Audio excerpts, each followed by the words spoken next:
Again, just to kind of recap it, what Hokovar says at this point is his wife clearly saw an unknown male on their deck within feet of their doors.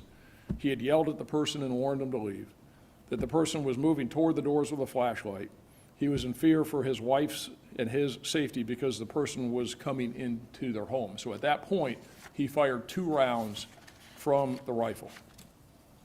When Hokovar fired, again, the blinds were closed so that he couldn't see exactly who was out there, but he could see the flashlight and knew that it was from a person, and from what his wife saw, the person was moving toward the doors after having been warned to go away. So when Hokovar fired, you'll see it in the video, it's established that, again, Pollock was on the pool deck with a light moving toward the sliding glass doors. So when Hokovar fired, and you'll see it in the video, Pollock was turning away, and he was hit with glass and shrapnel from the rounds. So he wasn't per se shot. He was struck with, in the back, he was struck with shrapnel from the rounds and glass. Pollock immediately ran from the lanai. Yana Hokovar remained on the line with 911 as deputies were responding. And again, Bradley Hokovar still couldn't see out the back windows, but both he and Yana stated that they still heard noise and believed the person was still on the back deck.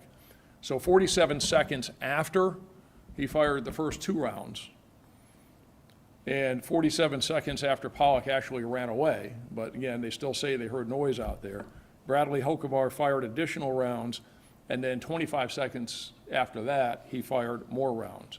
In total, Bradley Hokovar fired 30 rounds from the rifle in about 90 seconds. And only the first 2 rounds were fired when Pollock was on the pool deck. The remaining rounds, he was actually gone. So as we talked to Carl Pollock, he was the Hokovar's pool cleaner. He had been in the neighborhood cleaning pools. They were behind schedule, and that's why he went to their home at 9 p.m.